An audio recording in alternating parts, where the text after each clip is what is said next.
If your lights are out, you may want to turn them back on before this video starts.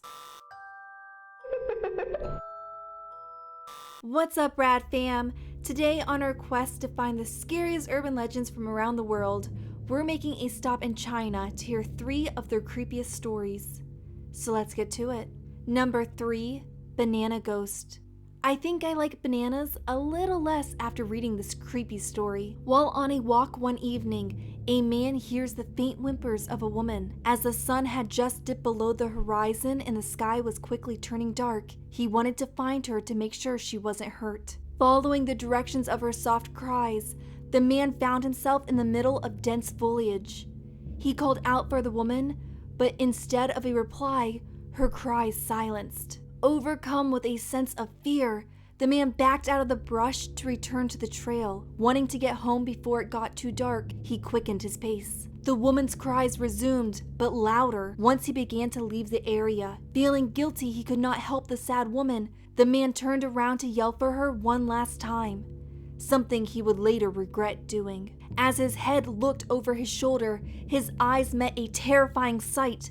The cries were indeed coming from a woman, but not an alive one. Emerging from under a banana tree, the woman's face was partially covered with long black strands, her face twisted in pure agony.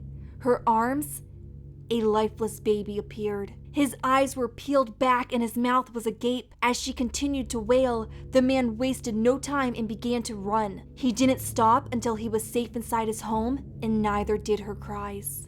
Number 2, the Midnight Bus. This urban legend is going to have you making other arrangements if you ride the public bus late at night. One night, 2 men joined the bus 375, the only bus in service after midnight. The old man walked on first, choosing a seat a few rows behind the driver. The younger man followed suit and sat a few rows further back. Not long into the bus's journey, the old man turned around towards the young and began to pick a fight, claiming he heard the rude things the young one said behind his back. Confused, the young man tried to deny he said anything and that he wished to be left alone as he was very tired. The old man didn't relent though, escalating to the point where he got out of his seat and approached the back of the bus.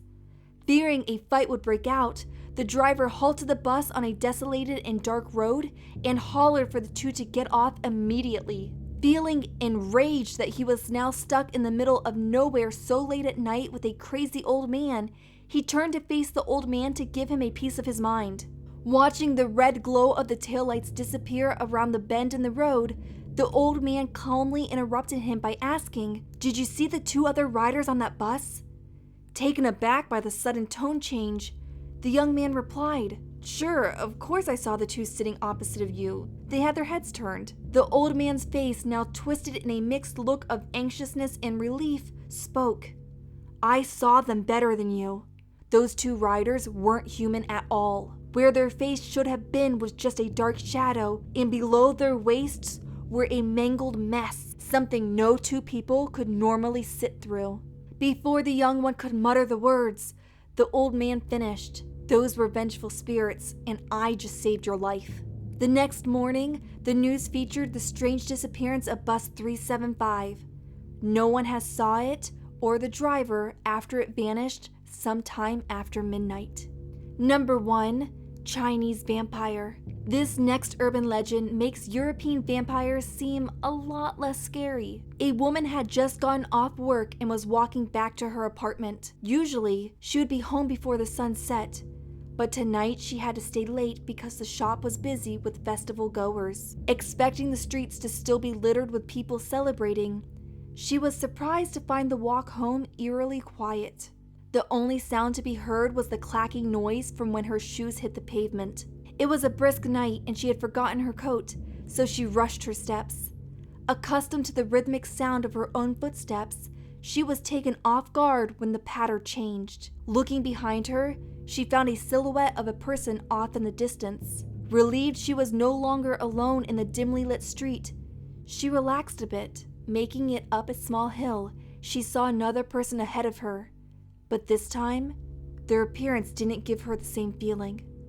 Instead, the hairs on the back of her neck stood on end, As she drew closer, she noticed their back was to her and that they were not moving. She assumed they were drunk from the night's festival. She wanted to turn back and find another way to avoid potential trouble, but her apartment building was just down the short alley right beyond where the person stood. Inhaling a deep breath and keeping her quick pace, she continued past the still person. Quickly glancing their way as she did so, their face was hidden in the shadow created by the large-rimmed hat they wore, but a few strands of long white hair flowed out from beneath. As she entered the alley, the pattern of her footsteps was again interrupted, this time with the occasional thump. Halfway down the narrow pathway, the thumping grew closer.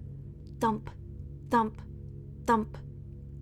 Whipping around to find the source, she found the person from moments before, but this time, the streetlight illuminated their appearance better. While they continued to not move, their arms were now outstretched in front of them, and the exposed skin on their hands had an unnatural green hue. Under the hat brim, a paper talisman fluttered in the wind. Before she could yell at them to leave her alone, the person gave a stiff hop. As it landed, the disgusting sound of grinding bones could be heard. Shocked, the woman turned around and ran as fast as she could towards her apartment. The thumping and cracking continued after her. She made it into her apartment building and locked the door behind her. As she entered her room, she could still hear the occasional sound of the thing jumping outside her covered window. With her back in the corner, she tried to figure out what would be more terrifying: the thumping continuing all night, or if it suddenly stopped. I swear, each episode of this series gets scarier and scarier. If you want to choose which country we cover next, click the info card at the top of the screen to place your vote, or leave a comment down below. Please give this video a big thumbs up and make sure to turn on my channel notifications. Until next time, keep up the radness, and I'll see you real soon. Bye!